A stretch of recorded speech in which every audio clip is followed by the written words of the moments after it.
a growing hatred towards billionaires. It's gotten to the point over the years where people just really hate billionaires. They don't like them. There's examples of this all over on YouTube, Twitter, etc. We're going to be looking at one on TikTok. The video in and of itself is not hateful towards billionaires, but if you look at the comment section of any of these videos, it is incredible the type of comments people leave. But regardless, I'll be giving my thoughts on this. People that attribute all their personal life issues on other people that are billionaires. So we'll go ahead and look at that. And of course, we have lots of good emails and questions that I'll get to at the end of the show. Now, like I mentioned earlier, we're looking at a swoosh recovery. It's named after the Nike logo. It's this one on the top right here. This recovery is not the worst case scenario because the economy does eventually recover back to where it was, but it's definitely on the lower end. It's not the best case scenario. Best case scenario, we would have something like the Z-shaped recovery. This one on the bottom left. This is where the economy would take a big dip, like we did with the downturn, but then it would quickly go back and even surpass where it was before. And that would even things out. So it's like you really never had a downturn to begin with. So that's obviously not in the cards. We're not going to have a C-shaped recovery, and we're not even going to have the V-shaped recovery. This is the one that economists were hoping for, that they were predicting a month ago. So this one looks like it's not going to be happening either. This is where you simply have a big downturn, but you have a quick rebound to where we were before. You have lost economic activity because it doesn't surpass where it was before, but you have a quick recovery. That doesn't look like it's going to happen either. Looks like we're going to have a slow recovery. So this is something where it's like, if you were going to give economic recoveries a rating system, it has been downgraded. We downgraded it from the V-shaped recovery now to a swoosh recovery. The swoosh recovery, hopefully that will just stay. Hopefully we do have a swoosh recovery and it doesn't get downgraded again to an L-shaped recovery where we literally never recover back to where we were. So the L-shape would be the worst case scenario. Now it's a combination of corporate executives that manage very large businesses that are big indicators of the economy and economists that are giving these predictions. One of them is the chief executive officer of Nestle saying, this is not going to be a quick recovery. This is going to be a several quarter, if not several year kind of process. So it's going to be longer than originally expected. Quoting from the Wall Street Journal, airlines don't expect passenger numbers to return to pre-coronavirus levels until 2022 at the earliest. And social distancing will make it harder to go to movies, eat out, or visit beauty salons until a vaccine is developed. So no longer is it the flattening of the curve is the thing we're waiting for to return to some semblance of normal. Now we're waiting for a vaccine to be developed. It also mentions that consumer good companies anticipate that shoppers will switch to cheap items and forgo splurges, likely remaining tight-fisted long after lockdowns end. Some corporations have already announced fresh layoffs for the fall, prolonging the jobless surge that has already left more than 30 million Americans unemployed.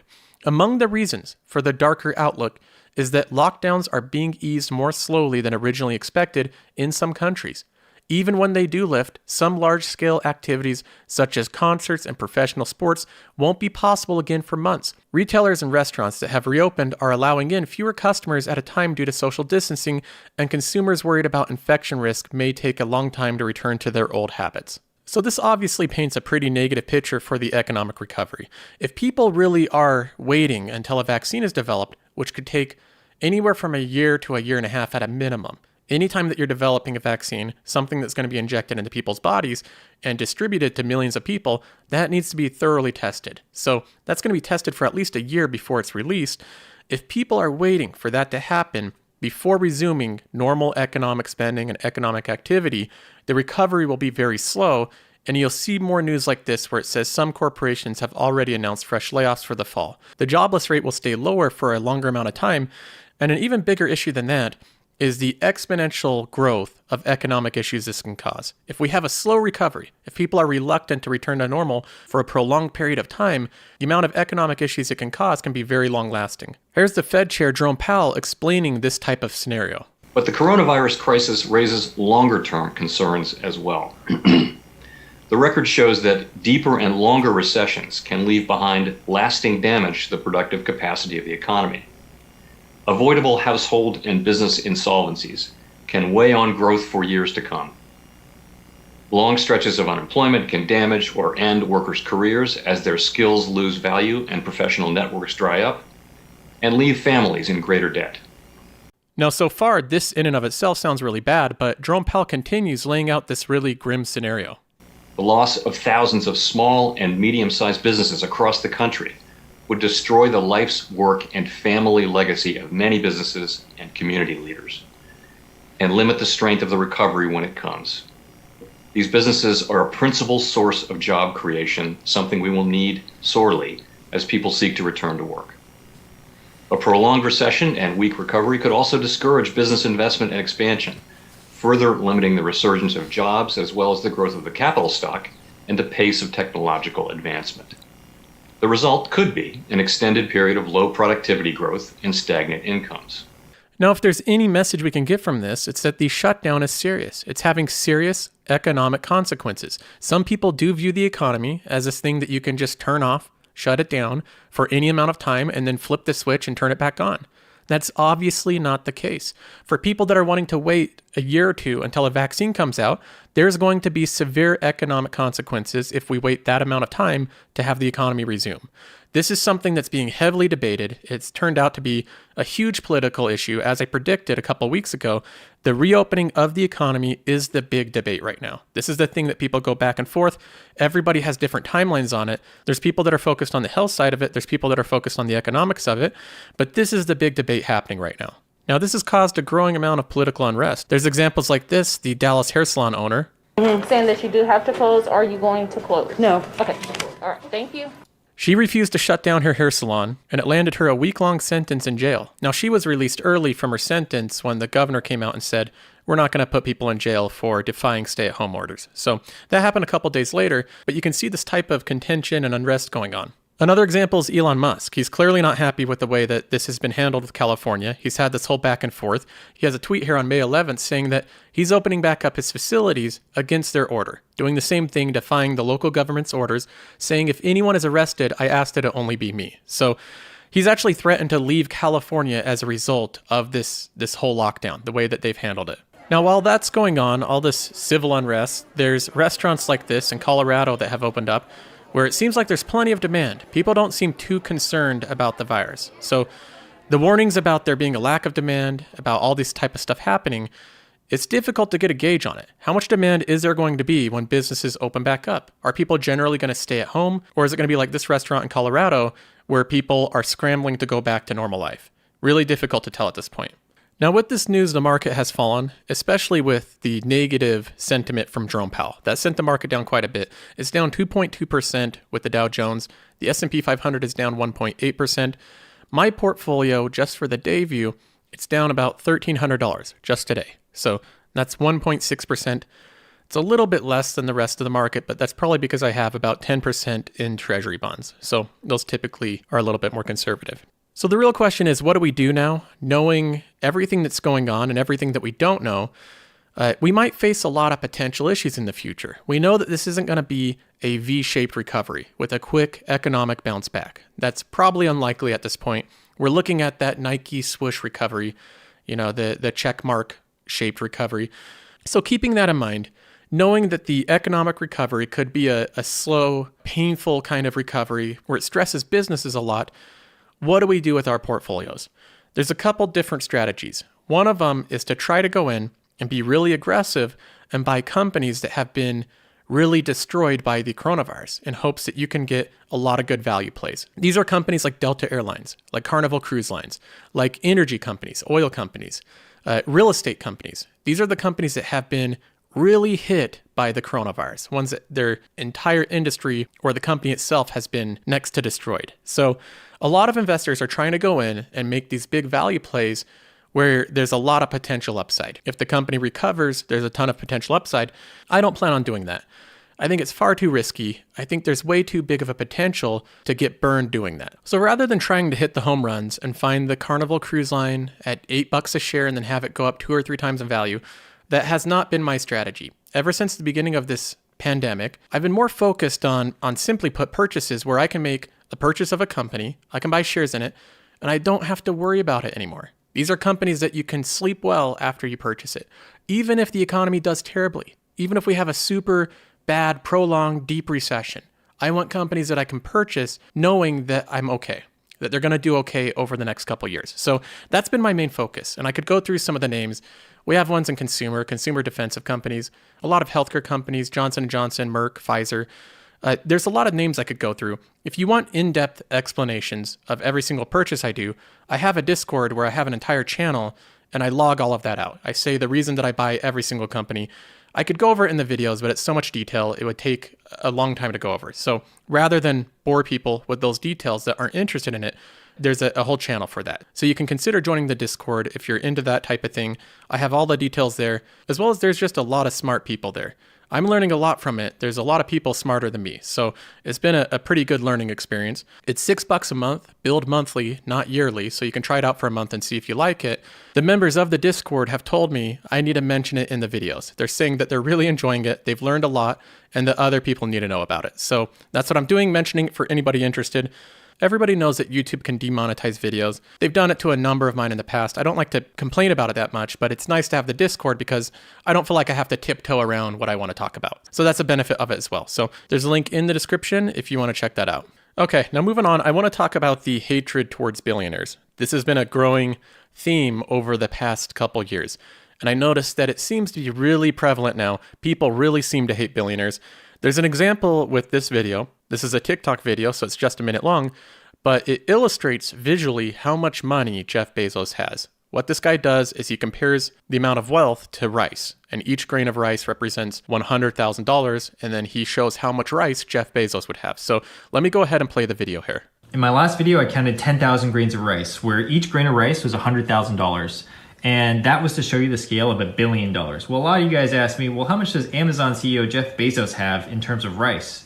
So that was my mission. I went to Target, I bought a digital food scale, I came home, and then I weighed the rice that was worth $1 billion from earlier. I did the math in my head, and I went to Costco. I got the rice, I brought it home, and once I brought it home, I went to work. I also want to say that I have 5 families that are going to take this unused rice, so it's totally not wasteful.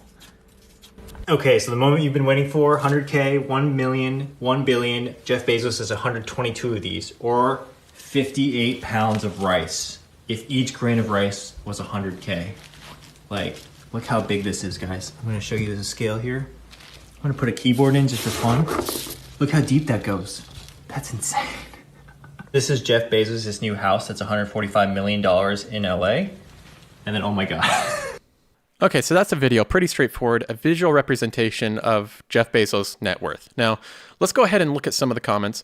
I didn't have to go through and cherry pick comments. These are pretty representative of the thousands of comments left on this video. So let's go ahead and read through just a couple of them.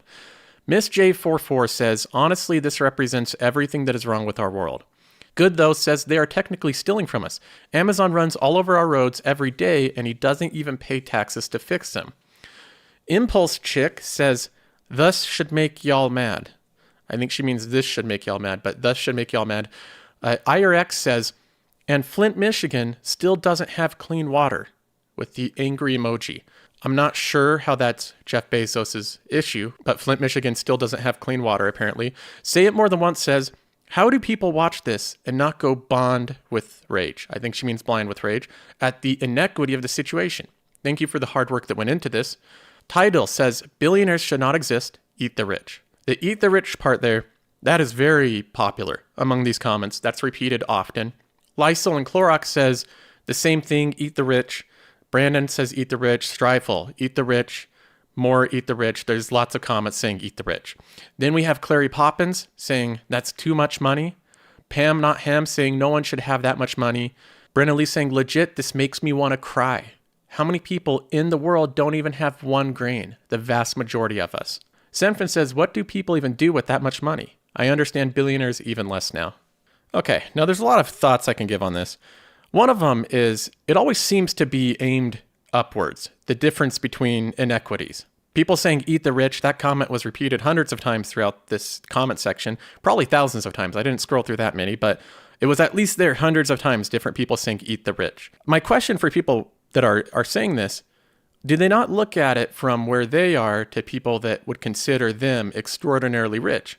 It's all relative. There's people in South America, people in Africa, people in India that would absolutely consider you and I completely rich, that we have way more than what we need, way more than the comforts that we really need.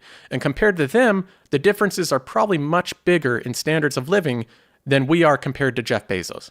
Our standards of living are probably much closer to Jeff Bezos than our standards of living are to some people in South America and parts of Africa and India. So the whole eat the rich thing, do we not realize that to the majority of the world, we are the rich? The people you're saying eat the rich, we are the rich to the majority of people on planet Earth. So that's the first thing there. Now, another question I would have is how many of these people saying eat the rich, he shouldn't have this much money, billionaires shouldn't exist, how many of them have active Amazon Prime memberships? I bet you it's like 95% of them. They're giving their money to him every single year, probably using his service on a regular basis, but they don't like that he's wealthy at the same time. They don't seem to have any inclination of not using services that billionaires own. They're on TikTok, owned by a guy named Zhang Yiming that's worth $16.2 billion. But they're using his service that he created, helping him grow his net worth. So this seems to be the dynamic here. There's a lot of people that are willing to enjoy the products that billionaires come up with, but they don't like that the creator continues to own the company they started. Now, this actually made me curious enough that I went back and looked at how Jeff Bezos got the idea to start Amazon. I thought it would be interesting how he came up with the idea to start Amazon. So I found this interview from 1997. This is before Amazon was really a thing at all. So it was a very small company just getting started. Here's an interview with Jeff Bezos, 1997. Hi there, who are you? I'm Jeff Bezos. And what is your claim to fame? I'm the founder of Amazon.com. Where did you get an idea for Amazon.com? Well, 3 years ago, I was in New York City working for a quantitative hedge fund when I came across the startling statistic that web usage was growing at 2,300% a year. So I decided I would try and find a business plan that made sense in the context of that growth. And I picked books as the first best product to sell online, which making a list of like 20 different products that you might be able to sell. And books were great as the first best because books are incredibly unusual in one respect, and that is that there are more items in the book category than there are items in any other category by far. Music is number 2. There are about 200,000 active music CDs at any given time. But in the book space, there are more than 3 million different books worldwide active and in print at any given time across all languages. More than 1.5 million in English alone. So when you have that many items, you can literally build a store online that couldn't exist any other way. And that's important right now because the web is still an infant technology. Basically right now, if you can do things using a more traditional method, you probably should do them using the more traditional method. Now, at least to me, after listening to that, it does not seem like somebody that just stumbled into success, that he's some average person that just happened to get lucky. Doesn't seem like that to me. Not the impression I get. Seems like somebody that, he left a cushy job at a quantitative hedge fund. He quit that job in order to pursue starting Amazon. And he had his reasons why. He thought that there was a lot of potential there. He outlines why he went with books first, and he was able to grow the company really big. But even if he did start the company, he's not a dummy. Why does somebody need $122 billion? When you look at videos like this and see the visual representation of the massive amounts of money that he has, $122 billion, look at all this rice. He can't possibly need this or use this. I could use this. 1 grain of rice would immensely help my situation. Everybody can start making those connections. I think what's left out of the picture here, though, is how his net worth is broken up. That the huge majority of it is in Amazon stock. He simply owns a percentage of the company he started. That's where the huge majority of his net worth is. So he's not actively using this money. He's not really spending it. He just owns a percentage of the company he started so that he can still run the company. If he was to give away all the ownership of Amazon, he would not own the company. He wouldn't be able to run it. So that's where the huge majority of his net worth is. And he's tried to point this out many times. If you look at the financial success of Amazon and the stock, I own 16% of Amazon. Amazon's worth roughly $1 trillion. That means that what we have built over 20 years, we have built $840 billion of wealth for other people. And that's great. That's how it should be, So he still owns 16% of Amazon. That is where the huge majority of his net worth is. And I don't think a lot of people fully understand that. That money is all in Amazon stock. Now, Jeff Bezos still owns the majority share of Amazon, meaning that he can run the company. He has ownership of it. If we implemented some kind of rules to lower the inequality gap, right? That would be the goal of it. That's fine. We can do that. The government could take money from Jeff Bezos. But essentially what the government would be doing is saying, Jeff, you have to sell some of your Amazon stock to be able to pay us.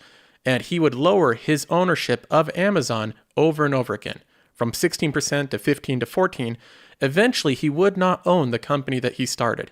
He would not be the majority share owner. He wouldn't be able to run the company. That would be what the government would be doing, is essentially saying you can't own the company that you started. So I think a lot of people are getting this. They're viewing it more like a Walter White situation where he just has pallets of cash in some warehouse.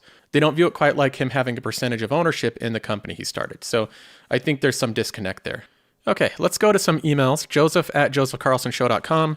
The email address is joseph@josephcarlsonshow.com. The first one is from Jacob. He says, "Hey Joseph, I am a big fan of your videos, and your view on investing has got me into a mix of dividend investing and basic ETF savings. In your last video, 500K portfolio, you said something about the government debt that I believe is not correct or can be challenged. You said the government debt has to be paid back by taxpayers in the future, therefore government debt is something that we do not want. Of your portfolio, about 20% is allocated to government bonds. On a larger scale, this means that the public or government debt, a liability, is an asset to the private sector, you and I and everyone else out there who owns government bonds. Money is debt, and for the obvious reason that we could not have any dollars, which are created by the Fed in the name of the government, to pay our taxes if the government had not issued them at a certain point in time before we pay them back. The government has to be indebted at all times, otherwise there would be no money left in the system. Without going to too much detail, I would like to suggest to you to do some research on currency and the banking system. Proponents of modern monetary theory have some neat arguments on why government debt is not good or bad per se. Thank you again for your great work. Best regards from Germany." Well, Jacob, I appreciate the email. Obviously, I don't agree with modern monetary theory. I think that it's wrong and frankly pretty dangerous. So it's something I don't think that you probably agree with it either. You say that, I have 20% or 10% of my portfolio in bonds, and that's an asset to me.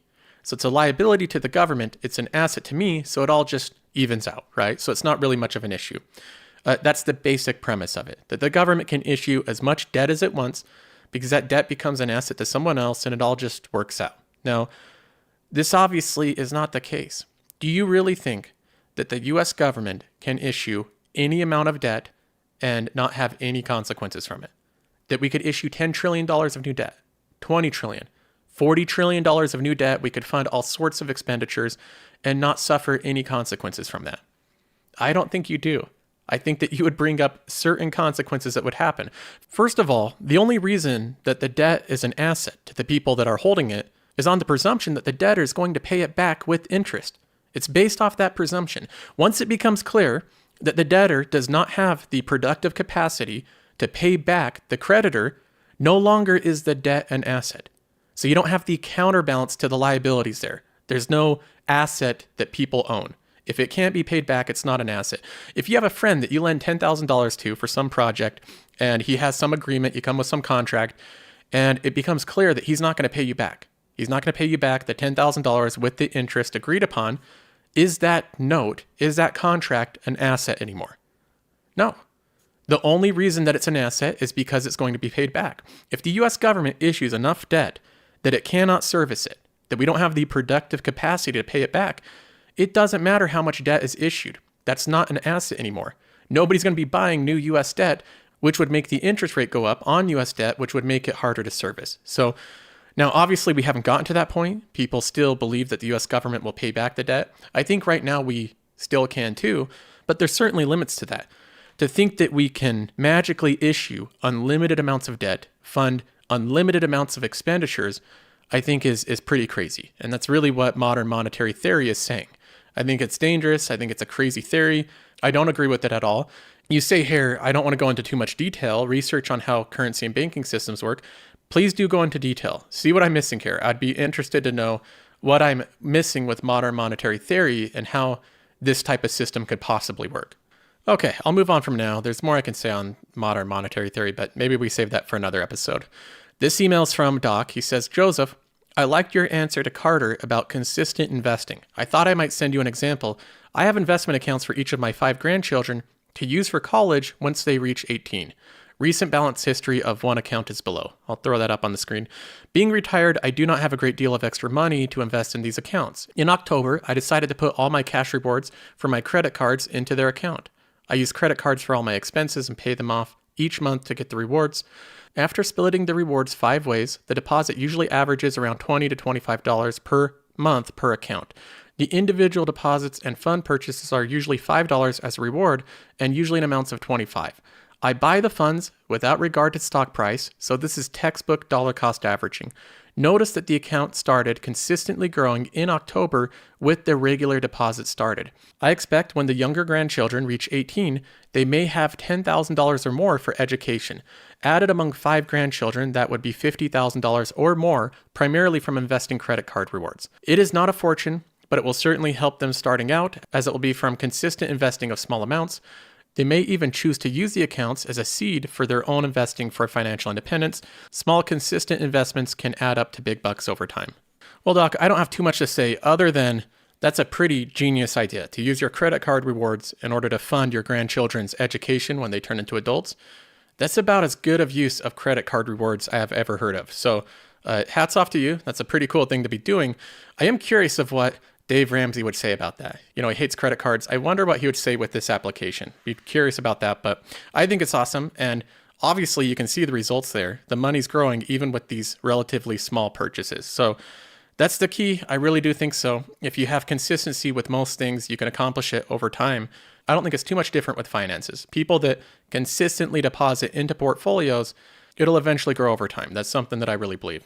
Katrina says, "Hey Joseph, I found your YouTube channel a few weeks ago as I'm trying to start dividend investing. I really appreciate the structure and knowledge you provide in your videos. I feel as though I learned enough over the past few weeks to actually dive into stock market and begin dividend investing. However, I'm facing an obstacle of actually putting real money in my M1 Finance account. I'm afraid to lose money.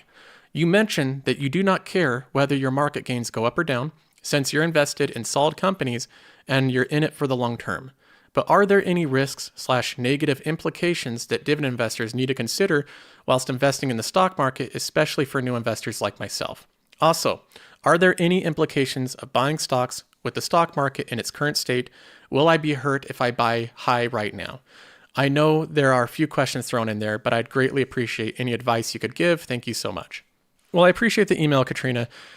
You say that you're afraid to lose money. That is a legitimate concern. I think this comes down to your mentality. So obviously, I outlined at the beginning of this episode, not some fun things going on. Jerome Powell, the stuff that he said is very scary. If you listen to that scenario, he outlines a really grim scenario for the US if we don't respond appropriately.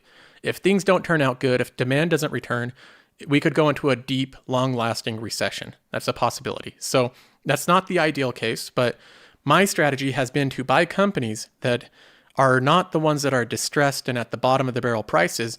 I'm trying to buy companies I think can simply weather the worst conditions. So these are companies like Johnson & Johnson, Pepsi, Costco. I think that we could get into a really deep recession and those companies would stay in business. That's the direction I'm going. So there's still risk associated with this, but mostly it's price risk. So they could go down in price a little bit, but I still think they'll stay in business. Now you say in one part of the email, you mentioned that you do not care about whether market gains go up or down since you're invested in solid companies and in it for the long term. So that's true. I do mention in my videos quite frequently, I've done this for over a year, that I really don't focus on the capital gains. I'm more focused on the dividends, on the businesses I own, on the balance sheets, really what I own. And this confuses a lot of people. They say, do you just not care about capital gains? Why don't you just buy bonds if you don't care about capital gains? That's not what I'm saying. I do care about capital gains. I want over a very long period of time to have my companies go up in value. That would be nice, but I don't think it's a good indicator to follow. I don't think it's something that's valuable to focus on day to day. So I look at it with a different mentality. I try to focus on the fact that I own businesses. That's what I'm buying. I focus on the fact that I'm buying ownership in companies. And whether those companies are in good shape, whether they still have a good future, that's more important to me than the current trading price based off of the last news article. I'd rather focus on the business I own, their future cash flow, the amount of dividends that they can provide me over time, the amount that I can compound my shares. That's what I try to focus on. And on this same note, with my same thought process, the reason I say I don't focus on capital gains, there's an analogy that Warren Buffett shares all the time. He shared it for like years. He shared it again at his last shareholder meeting. And I think it's an extremely good analogy. It really goes in line with my thought process on this subject. The reason that I don't focus on the day-to-day of the market. Imagine for a moment that you decided to invest money now and you bought a farm and the farmland around here, let's say you bought 160 acres, and you bought it at X per share, or per acre, and the farmer next to you had 160 identical acres, same contour, same quality of soil quality. So it was identical. And that farmer next door to you was a very peculiar character, because every day that farmer with the identical farm said, "I'll sell you my farm, or I'll buy your farm at a certain price," which he would name. Now, that's a very obliging neighbor. I mean, that's got to be a plus to have a fellow like that with the next farm. You don't get that with farms. You get it with stocks. If you own 100 shares of General Motors, on Monday morning, somebody will buy your 100 shares or sell you another 100 shares at exactly the same price, and that goes on 5 days a week. But just imagine if you had a farmer doing that. When you bought the farm, you looked to what the farm would produce. That was what went through your mind. You were saying to yourself, "I'm paying X dollars per acre. I think I'll get so many bushels of corn or soybeans on average. Some years good, some years bad. Some years the price will be good, some years the price will be bad, etc." But you think about the potential of the farm. And now you get this idiot that buys a farm next to you, and on top of that, he's sort of a manic depressive and drinks, maybe smokes a little pot. So his numbers just go all over the place. Now, the only thing you have to do is to remember that this guy next door is there to serve you and not to instruct you. You bought the farm because you thought the farm was had the potential. You don't really need a quote on it. If you bought in with John D. Rockefeller or Andrew Carnegie, and there were never any quotes. Well, there were quotes later on, but basically, you bought into the business, and that's what you're doing when you buy stocks. But you get this added advantage that you do have this neighbor who you're not obliged to listen to at all, who is going to give you a price every day, and he's going to have his ups and downs, and maybe he'll name a silly price that he'll buy at, in which case you sell if you want to, or maybe he'll name a very low price and you'll buy his farm from him. But you don't have to, and you don't want to put yourself in a position to where you have to. So stocks have this enormous inherent advantage of people yelling out prices all the time to you. So do you see the point that he's making? This is what I'm trying to say when I say I don't care about capital gains. I really don't focus on it. I don't care about it. What it is other people telling you what they'll buy your companies from you. They're giving you offers. They're giving you bids. You're under no obligation, no inclination. You shouldn't be instructed or implored to accept those offers. You don't need to. You can tell them no. That's something that new investors need to understand. If you buy a company that's a good company for a certain price, and then somebody comes along and says, "Hey, I'll buy those shares for cheaper than what you paid for them," you can tell them no. I do the same thing with my house. I have people that have offered to buy my home. They'll leave things in the mailbox, and I'll tell them no. I don't plan on selling it. Now, this scenario where he's talking about the farms and somebody offering to buy his farm, that's the same scenario. That's how I look at it in my head. I have these purchases of these companies. I have ownership of them. They're like a farm. They produce something. They pay me dividends on a residual basis. They're productive companies. I have ownership of them. If I have a neighbor that comes along and offers to buy them at cheaper than what I paid, I'm going to tell him no. That's why I'm not too concerned about the capital gains. So I look at it in a very similar way. A lot of people, the market, which should be something that's a service to them, it should be a benefit to them to be able to have the option of buying and selling at any time. That is a great service, but unfortunately, a lot of people use it as something that causes anxiety. If the price ever goes down, that causes them anxiety. It makes them question the decisions they're making. That's not the way that I think it should be viewed. So I think that's something a lot of people either forget or don't realize, is that the market, the exchange, the current bidding on prices day after day is there to serve you, not to dictate your decisions. If you view it like you're owning a farm, you have this productive asset, it has a literal yield, it yields a harvest every single year. That's the way that I view my companies. As long as they're productive, as long as they're creating a yield every year, they're paying me dividends, I don't really worry about what other people are bidding on them. If somebody comes along and they try to bid you down on your farm, but you know it's producing all this produce at the end of the year, it has this yield, you don't have to accept the offer. Why does it matter what other people are bidding you on it? So that's the way that I view it. And I think that that mentality is a lot more conducive to long-term investment, to ownership over equities over long periods of time. And I think it will lead to better results. People that focus on the current price changes all the time, I think that's very stressful and a difficult way to invest. So that's not what I focus on. Now, as far as your questions about the general risk in the market, you say, also, are there any implications of buying stocks with the stock market in its current state? Will I be hurt if I buy high right now? You always want to buy companies for the cheapest price possible. We're only working with a certain amount of money. We work hard for it. So you want to stretch your money as much as possible and buy as much of these good companies as you can with every purchase. The best way to do that is buy them when they come down in value. So if we're buying high right now and the stock market drops down in half in a couple months, well, you could have put your money to better use in a couple months when it dropped down. So everybody knows that. The question is, are we going to have a 50% drop in the upcoming months? We really don't know. In general terms, I'd say this is one of the most risky times in the stock market, maybe ever. We really don't know the outcome. We don't know how long this pandemic will last, how consumer behavior will be when we come out of it. There's a lot of unknowns, but there was the same situation kind of in 2009. Not an identical situation, but there was a lot of unknowns in 2009. A lot of people were very worried. There was high unemployment. There was a whole financial crisis, a lot of high-level jobs, people laid off.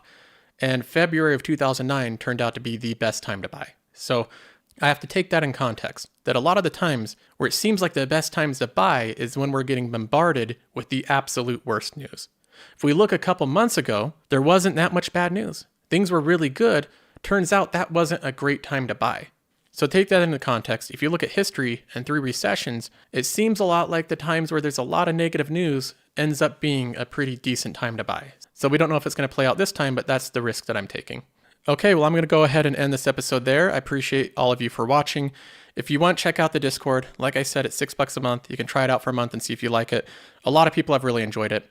Other than that, make sure you're subscribed and like the videos, all that good stuff, and I will talk to you next time.